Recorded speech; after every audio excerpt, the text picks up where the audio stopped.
अब उत्तराखंड की खबरों की भी कर लेते हैं। रुड़की की गंगनहर कोतवाली क्षेत्र के पनियाला रोड पर 3 बाइक सवार बदमाशों ने घर में घुसकर एक व्यक्ति पर ताबड़तोड़ फायरिंग कर दी है, जिससे मौके पर ही मौत हो गई है। सूचना मिलते ही पुलिस मौके पर पहुंची और शव को लेकर कब्जे में लेकर पोस्टमार्टम के लिए भेज दिया है। जानकारी के मुताबिक मृतक के प्रॉपर्टी डीलर का भी काम करता था। एसएसपी ने कहा सभी पहलुओं पर जांच पड़ताल की जा रही है। बदमाशों की धरपकड़ शुरू कर दी गई है। तो घर में घुसकर शख्स की हत्या की गई है। 3 बाइक सवार बदमाशों ने हत्या की है। हालांकि पुलिस अब हर पहलुओं से मामले की जांच कर रही है। गंगनहर कोतवाली के पनियाला रोड की पूरी घटना बताई जा रही है, जहां पर 3 बाइक सवार बदमाशों ने इस हत्या को अंजाम दिया है। गंगनहर क्षेत्र में पनियाला रोड पर ये जगपाल पुत्र जोगिंदर पुत्र जगपाल अपने घर में थे, अपने ऑफिस में बैठे थे। इस बीच 3 अज्ञात युवक दीवार फांद के आए और उन्होंने ताबड़तोड़ उन पर गोलियां चलाई, जिस पर हॉस्पिटल ले जाते वक्त उनकी मृत्यु हो गई है। और उस पर अभी हम लोग मौके पर ही आए हैं।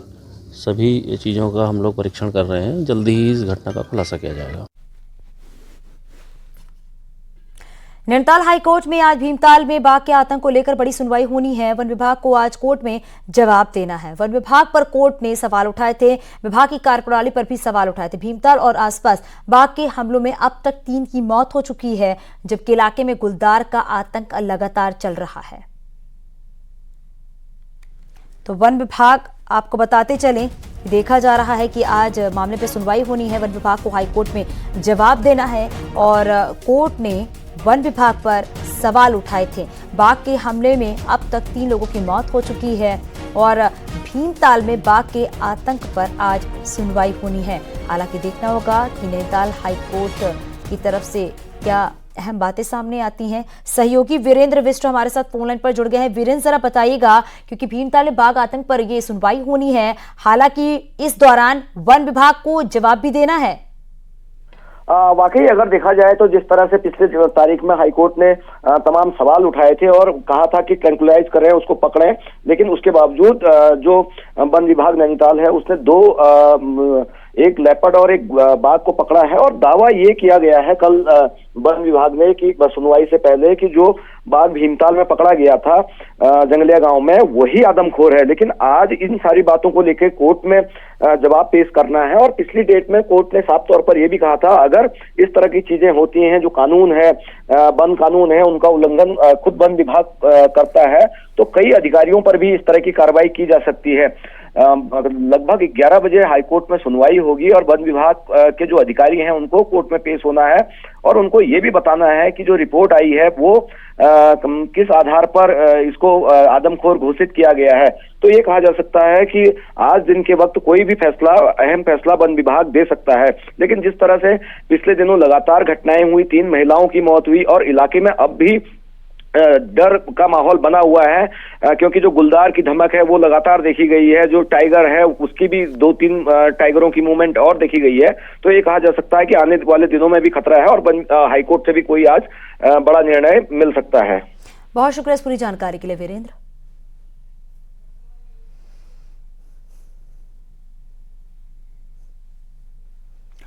नैनीताल के पास भीमताल में बाघ पकड़ा गया था और अब 26 दिसंबर को पकड़े गए बाघ को लेकर खबर मिल रही है। वन विभाग की जांच में पुष्टि हुई है कि यही बाघ आदमखोर है और इसी बाघ ने भीमताल के आसपास 3 महिलाओं को शिकार बनाया था। बाघ को पकड़ने के बाद रानीबाग रेस्क्यू सेंटर लाया गया और वहां जांच के बाद इसकी पुष्टि हुई है। इससे पहले बाघ और गुलदार को लेकर सस्पेंस था कि किसने महिलाओं को निशाना बनाया है। अब साफ हो गया है कि बाघ ने ही महिलाओं पर हमला किया था।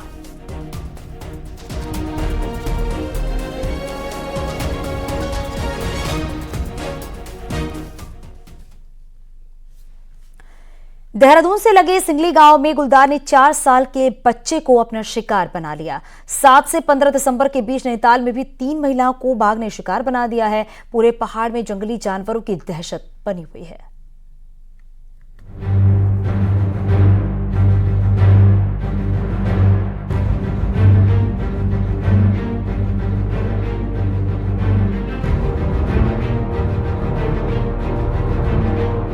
जंगली जानवरों की दहशत सिर्फ पहाड़ में ही नहीं मैदानी क्षेत्रों में भी बनी हुई है।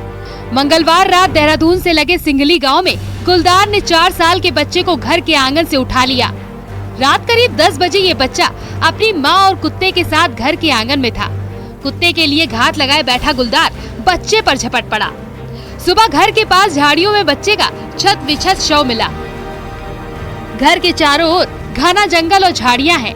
पहाड़ों में ज्यादातर झाड़ी और अंधेरा जंगली जानवरों को छुपने में मदद करते हैं और घर में बंधा कुत्ता गुलदार जैसे जानवर के लिए सॉफ्ट टारगेट होता है। तो बरामदे से लगी सीढ़ी से उसको उठा के लेके गया वो, और उसके पास शायद कुत्ते का बच्चा था। अब पता नहीं सर वो उसमें आया हुआ था कि क्या वो, लेकिन वो बच्चे को शिकार बना के लेके चला गया। जैसे ही वो मम्मी यहाँ से गई, वो वहाँ से बाउंड्री फांद के नीचे को निकल गया। पहले लाया मेरे बच्चों को, मेरे नाती को ले गया उठा के।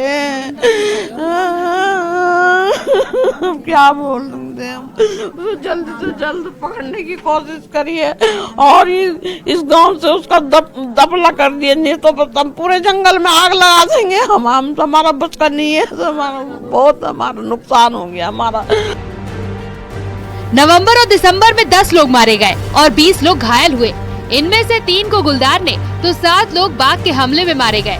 अक्टूबर में 8 लोग मारे गए, जिनमें गुलदार ने 2 और टाइगर ने 3 लोगों का शिकार किया, तो वहीं 3 लोगों की सांप के काटने से मौत हुई। अकेले अक्टूबर में 32 लोग जंगली जानवरों के हमले में घायल हुए। उत्तराखंड में पिछले 3 महीनों से ये हमले ज्यादा बढ़ गए हैं और इसके बहुत से कारण हैं। खासकर सर्दी और कोहरा सबसे बड़ी वजह बनकर सामने आए हैं। दिन की रोशनी का समय कम होता है, कोहरा भी कई बार होता है, जिसके कारण वन्य जीवों को आबादी के आसपास आने का मौका मिल जाता है और जहां दुर्घटना की संभावना बढ़ती है।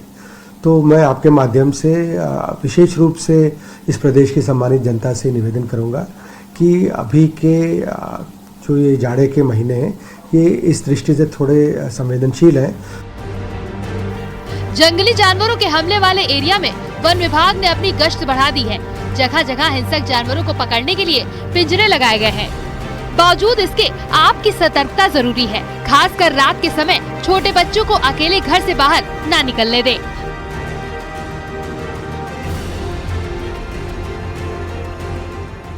गांव वालों की एक ही मांग है कि इस गुलदार को जल्द से जल्द पकड़ा जाए, क्योंकि पूरा गांव घने जंगल के बीच बसा हुआ है और यदि गुलदार को नहीं पकड़ा गया तो भविष्य में ऐसे हादसे और भी सामने आने की पूरी संभावना बनी हुई है। कैमरा पर्सन राकेश रावत के साथ सुनील नौपरवात, न्यूज़ 18 देहरादून।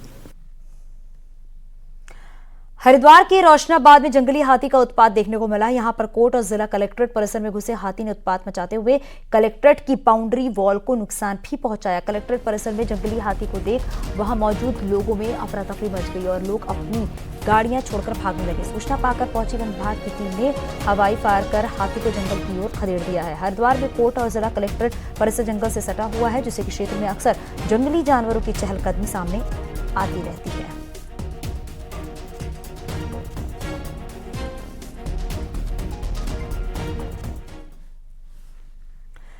अल्मोड़ा जिले के चौखुटिया के रामगंगा नदी के किनारे भारतीय पुरातत्व सर्वेक्षण जल्दी ही खुदाई कर सकता है। यहाँ के केबाड़ घाटी में एक प्राचीन सभ्यता होने की प्रमाण मिले हैं। भारतीय पुरातत्व सर्वेक्षण उत्खनन का कार्य करेगा, जिससे एक सभ्यता की जानकारी मिलेगी। देश भर की प्राचीन संस्कृति के संरक्षण में भारतीय पुरातत्व सर्वेक्षण जुटा है। रामगंगा नदी के किनारे 9वीं और 10वीं शताब्दी के कई मंदिर भी मिले हैं।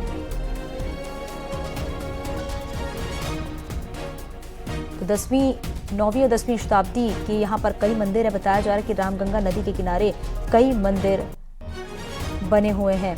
और हमारे सहयोगी किशन जोशी हमारे साथ जुड़ गए हैं। किशन, जरा बताइएगा, अब देखा जा रहा है यहाँ पर कि रामगंगा नदी के पास कई ऐसे मंदिर बने हुए हैं जिसमें बताया जा रहा है कि भारतीय पुरातत्व सर्वेक्षण जो है उससे जुड़ा हुआ हो सकता है, और इस पर अब बताया जा रहा है कि इसकी जांच की जाएगी। बिल्कुल, भारतीय पुरातत्व सर्वेक्षण ये जांच करने में जुटा था कई सालों से कि इसके नीचे कोई सभ्यता का दफन हुआ होगा। तो अध्ययन के बाद ये पता चला है कि कुछ न कुछ इसके नीचे दफन हुए हैं। तो उसके लिए ये उत्खनन करेगा, पूरा धीरे धीरे हल्के औजारों से खनन करेगा। उससे पता लगेगा कि नीचे कौन सी सभ्यता दबी हुई थी, कितने कोई महानगर बसा हुआ हो सकता है, क्योंकि पूरा मैदानी क्षेत्र है। जो वहाँ आसपास मंदिर मिल रहे हैं, जो नदी के किनारे में जो पुराने अवशेष मिल रहे हैं, उससे जरूर ये बताया जा रहा है कि कोई न कोई सभ्यता इसके नीचे दफन हुई होगी, जिसको लेकर जो है भारतीय पुरातत्व सर्वेक्षण जो है उत्खनन का कार्य करेगा। और बताया जा रहा है कि कम से कम इस उत्खनन में 3 से 4 साल लग सकते हैं। उसके बाद कोई न कोई रिजल्ट सामने आएगा। चांदनी, बहुत शुक्रिया इस पूरी जानकारी के लिए किशन। रुद्रप्रयाग जिले के कई हिस्सों में इस बार बागवानी करने वाले किसानों को नुकसान झेलना पड़ रहा है और इसकी वजह समय से बारिश का ना होना। ऐसे में कई सब्जियों की फसलें पाले के कारण खराब हो गई हैं। सबसे ज्यादा नुकसान जो है मटर, धनिया के साथ साथ हरी मिर्च और बैंगन की फसल को हो रहा है। ठंड के कारण सब्जियों के पौधे काले पड़ जाते हैं। अगर टमाटर की फसल की बात की जाए तो 3 से 4 न्यूनतम तापमान पर टमाटर की फसल खराब होने लगती है। इस वजह से काश्तकारों को भी नुकसान झेलना पड़ रहा है। तो मौसम का असर सब्जी उत्पादन पर भी साफ तौर पर देखा जा सकता है। टमाटर, मटर, मिर्च और बैंगन की जो फसल है वो किस तरीके से खराब हो रही हैं, तो ये ठंड का असर देखने को मिल रहा है कि फसलें खराब हो रही हैं।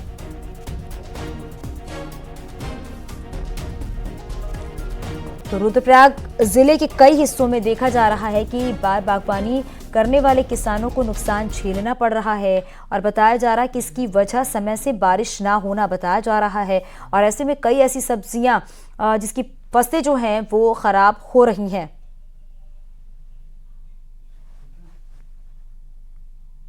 संदीप हमारे सहयोगी जुड़ गए। संदीप, जरा बताइएगा, देखा जा रहा है कि समय से बारिश ना होने की वजह से फसलें खराब हो रही हैं और सबसे ज्यादा नुकसान जो है वो किसानों को यहां पर देखने को मिल रहा है साफ तौर पर।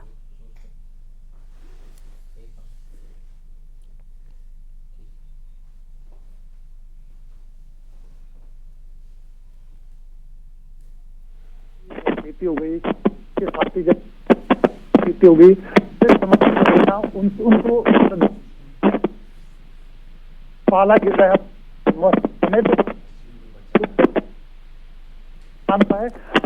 ठीक है संदीप, आपकी आवाज नहीं आ पा रही है। बहुत शुक्रिया इस पूरी जानकारी के लिए। बागेश्वर में जंगलों की आग वन विभाग के लिए परेशानी का सबब बनी हुई है। अब जंगल की सूखी घास वन विभाग की चिंता बढ़ा रही है। वन विभाग का कहना है कि अराजक तत्व इन दिनों जंगलों में आग लगा रहे हैं और जंगल में सूखी घास होने की वजह से ज्यादा आग फैल रही है। आपको बताते चलें, पलायन की वजह से गांव पशुपालन कम होने से जंगल की घास को कोई नहीं काट रहा है, जिसकी वजह से जंगलों की सूखी घास आग लगने पर पेट्रोल का काम कर रही है। बीते दिनों से गरुड़, कपकोट और छतीना के कई जंगलों में आग लगी हुई है।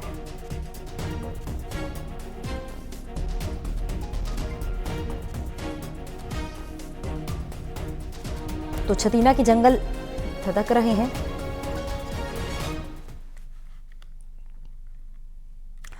तो हल्द्वानी में उत्तराखंड ओपन यूनिवर्सिटी का 8वां दीक्षांत समारोह हुआ है, जिसमें कि राज्यपाल गुरमीत सिंह, सीएम पुष्कर सिंह धामी और उच्च शिक्षा मंत्री धन सिंह रावत ने हिस्सा लिया है। इस दौरान 15 स्टूडेंट्स को गोल्ड मेडल भी दिए गए हैं। इसके साथ ही 15,000 से ज्यादा स्टूडेंट्स को डिग्री दी गई। साथ ही यूनिवर्सिटी में बनने वाली नई बिल्डिंग्स का भी शिलान्यास किया गया।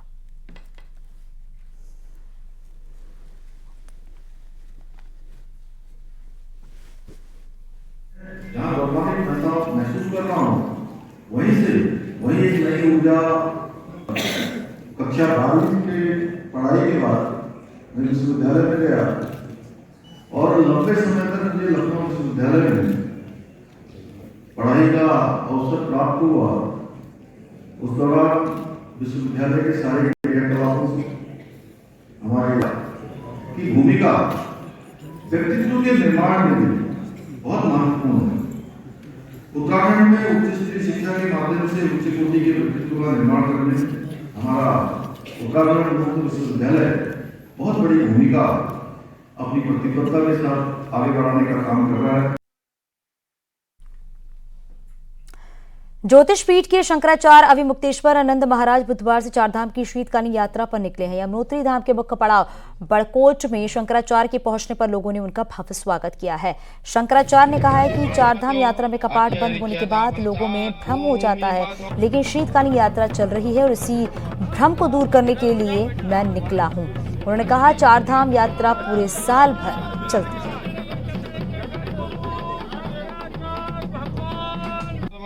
पूरे देश को हम ये संदेश इसी के माध्यम से देना चाहते हैं कि यमुना महारानी आज भी अपने स्थान पर विराजमान है और उनकी पूजा हो रही है और उनकी यात्रा करने से जो पुण्य यमुनोत्री धाम में जाने से मिलता है, खरसाली भी यमुनोत्री ही है।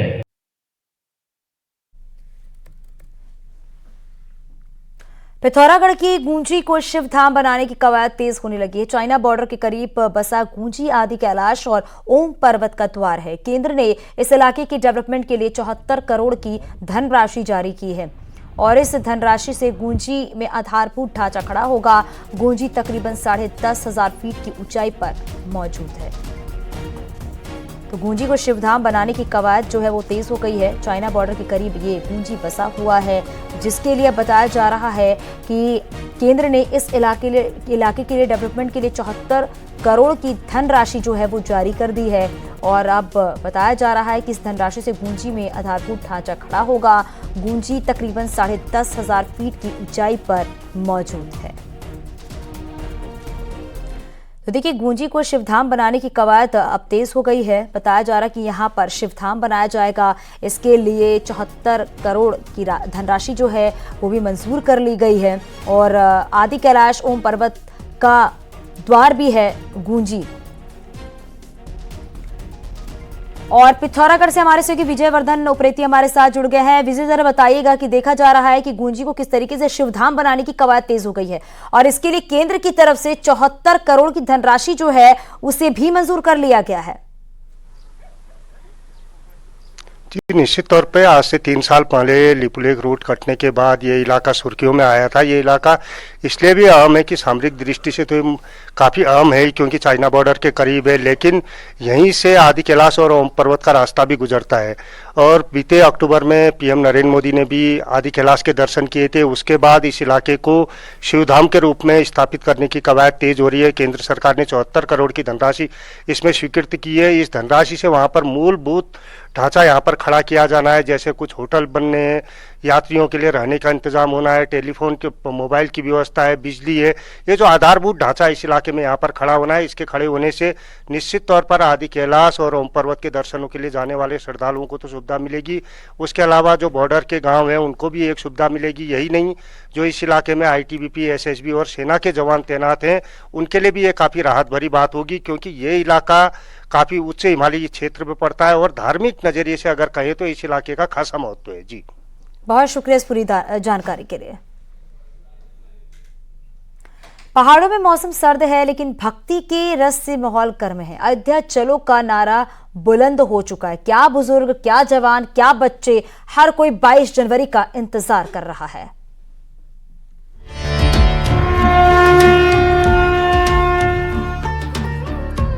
जैसे जैसे अयोध्या में श्री राम के भव्य मंदिर में रामलला की प्राण प्रतिष्ठा की तारीख नजदीक आ रही है, वैसे वैसे भक्तों का भी जोश बढ़ता जा रहा है। पहाड़ इन दिनों भीषण ठंड की चपेट में है, लेकिन यहाँ के लोगों में भी भगवान राम के लिए भक्ति भावना हिलोरे मार रही है।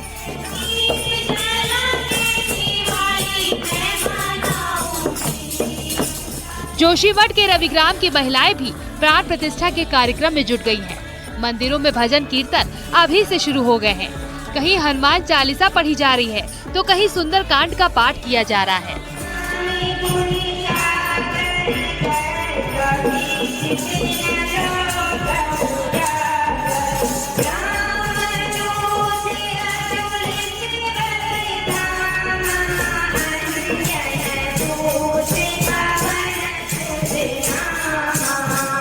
22 दिसंबर से हम राम मंदिर का कीर्तन भजन में लीन हो रखे हैं। हमें बहुत खुशी हो रही है कि हमारे रहते हुए राम मंदिर का दर्शन हो जाए। हमारी इच्छा है कि हो सके तो हम भी जा पाएंगे। इसमें हम ज़्यादा से ज़्यादा कीर्तन भजन करने में व्यस्त हैं। भजन कीर्तन सही कर रहे हैं कि वहाँ राम मंदिर बन रखे, अब वहाँ देखने के लिए जाएंगे।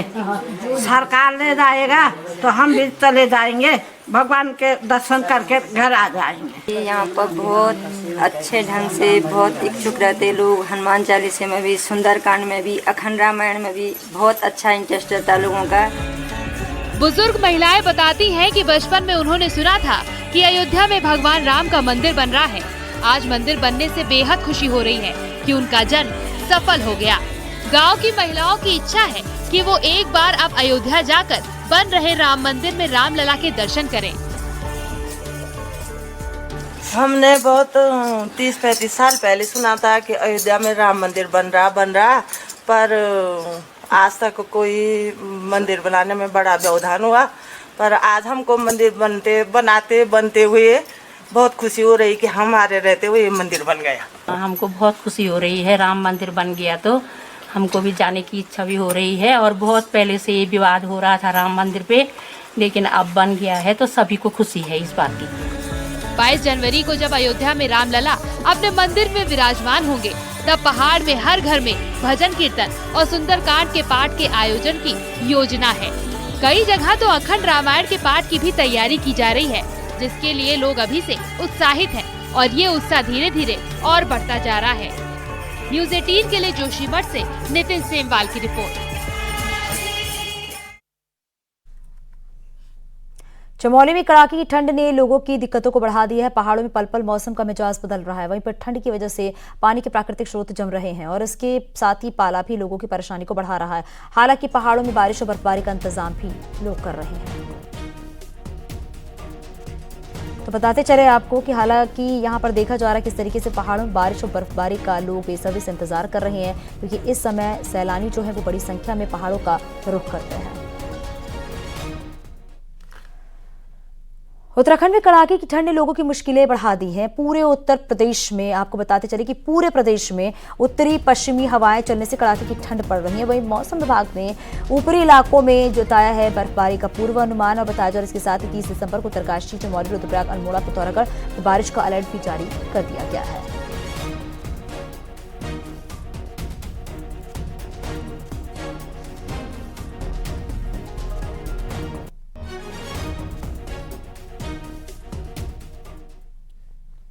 आगे भी खबरें जारी हैं, रुकेंगे छोटे से ब्रेक के लिए।